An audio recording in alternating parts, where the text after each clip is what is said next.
Au moins 144 personnes sont mortes et des centaines d'autres ont été blessées en Birmanie après un fort tremblement de terre de magnitude 7,7.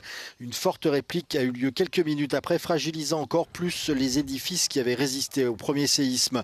La junte au pouvoir a déclaré l'état d'urgence dans 6 provinces et sollicité l'aide internationale. La secousse a également fait des dégâts en Thaïlande, comme le montrent ces images.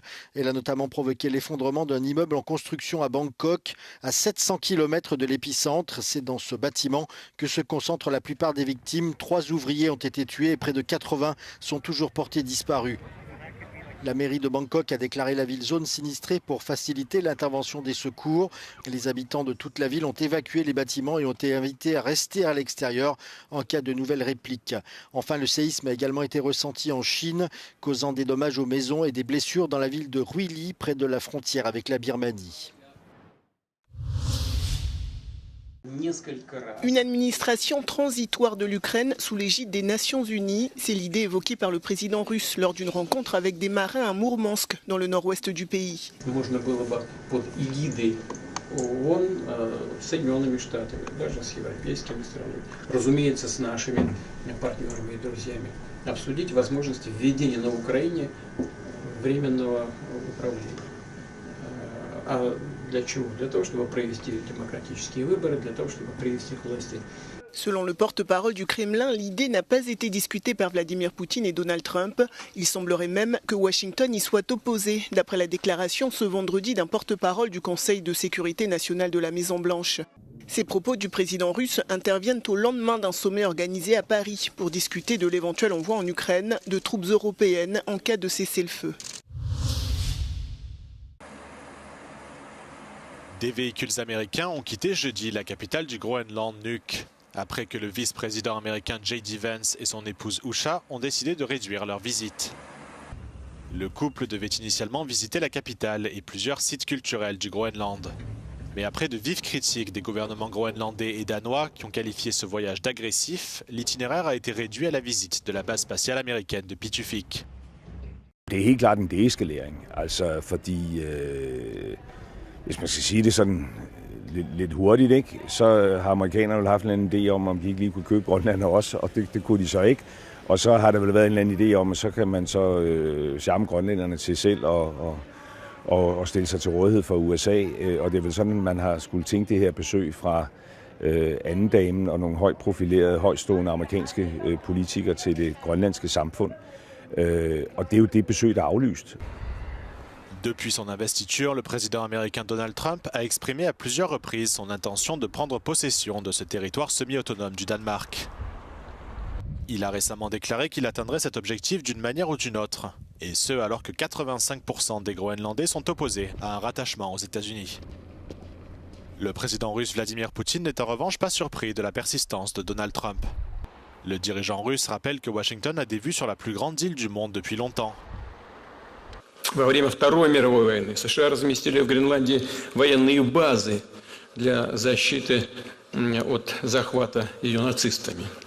А после окончания войны Штаты предложили Дании выкупить эти острова. Совсем недавно, по меркам мировой истории. Словом, речь идет о серьезных планах с американской стороны в отношении Гренландии. Face aux menaces américaines, le Groenland a formé un nouveau gouvernement de large coalition à la veille de la visite du couple Vance. Le nouveau gouvernement rassemble 4 des 5 partis élus au Parlement et vise à envoyer un message fort. Le Groenland appartient à son peuple.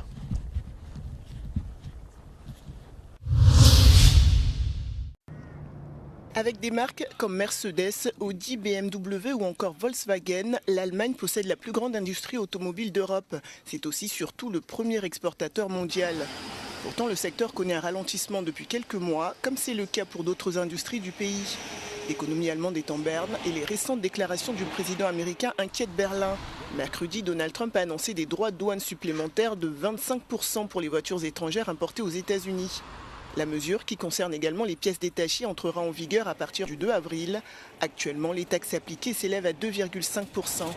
Avec plus de 445 000 véhicules livrés en 2024, soit 13,1% des exportations de véhicules allemands, les États-Unis sont le premier marché du pays devant la Grande-Bretagne et la France. Alors les professionnels du secteur voient cette annonce d'un très mauvais œil.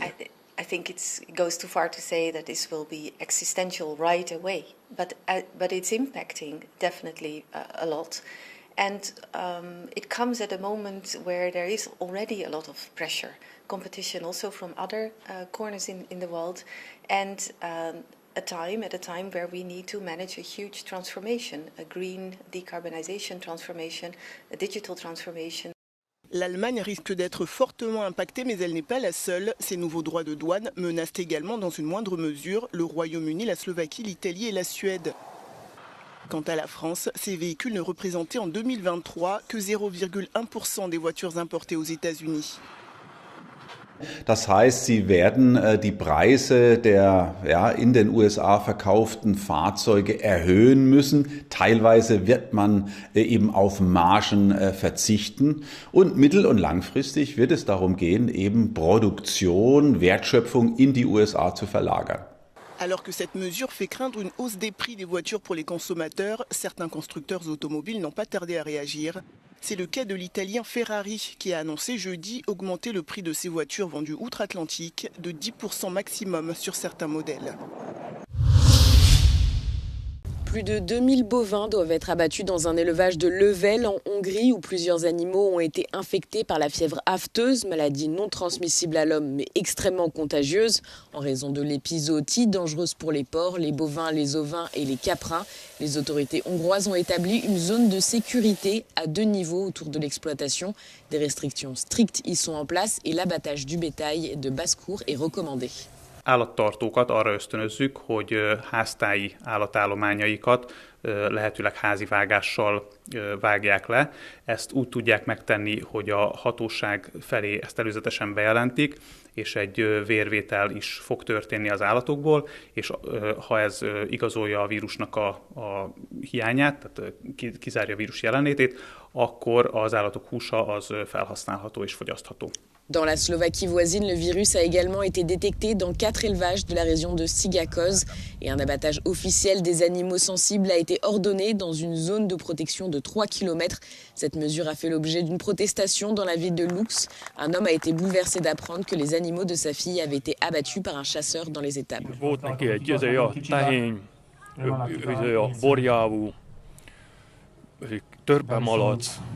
Azt ott háromszor lőtték meg.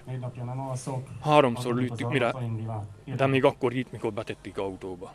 La manifestation a été organisée par des agriculteurs locaux qui souhaitent que leurs animaux, actuellement condamnés à l'abattage, soient sauvés.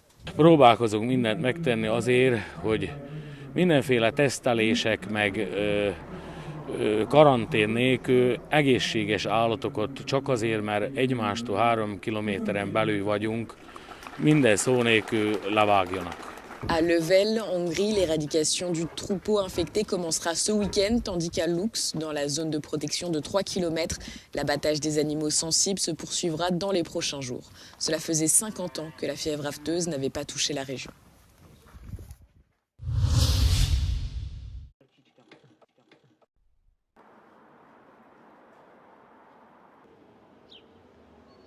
Ce dimanche a lieu le passage à l'heure d'été pour les Européens. À 2h du matin, il sera en réalité 3h. Entré en vigueur à la fin du 19e siècle, le changement d'heure a été instauré afin de permettre de réaliser des économies d'énergie. Selon certains scientifiques, le décalage des horaires perturberait notre horloge biologique et serait nuisible pour le corps, naturellement aligné sur la lumière du soleil. Ceux-ci plaident pour la suppression de cette pratique. It was created in a time where internet didn't exist, where the consumption of energy was fairly different than it is now, and so it no longer applies.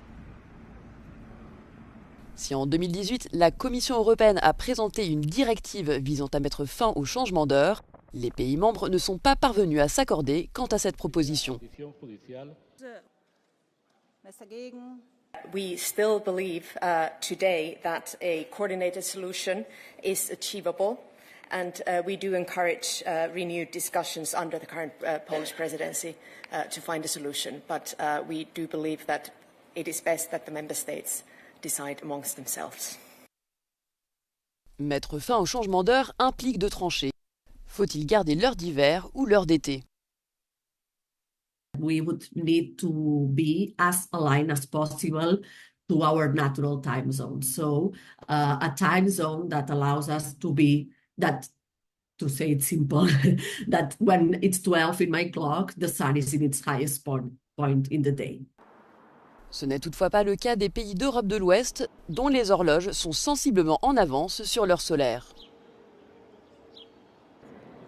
Si historiquement, les fuseaux horaires étaient alignés sur le Soleil et variaient donc de l'Est à l'Ouest, l'Allemagne a imposé son fuseau horaire à la France occupée et aux pays du Benelux, tandis que le dictateur Franco a lui décidé d'aligner l'Espagne sur l'heure allemande. Il en résulte, surtout en été, des levées et des couchers de soleil tardifs en Europe occidentale. En Espagne, l'organisation Time Use Initiative for a Healthy Society propose d'instaurer 4 fuseaux horaires basés sur les méridiens. Cela engendrerait cependant de nouveaux problèmes. Les heures ne seraient par exemple pas les mêmes en Irlande et en Irlande du Nord. L'heure reste quoi qu'il en soit une question très politique. Dans le contexte de la guerre en Ukraine, Kiev a récemment abrogé son changement d'heure afin de fixer son horloge sur l'heure d'hiver, considérée comme la norme en Europe centrale, et d'éviter de s'aligner sur le fuseau horaire de Moscou.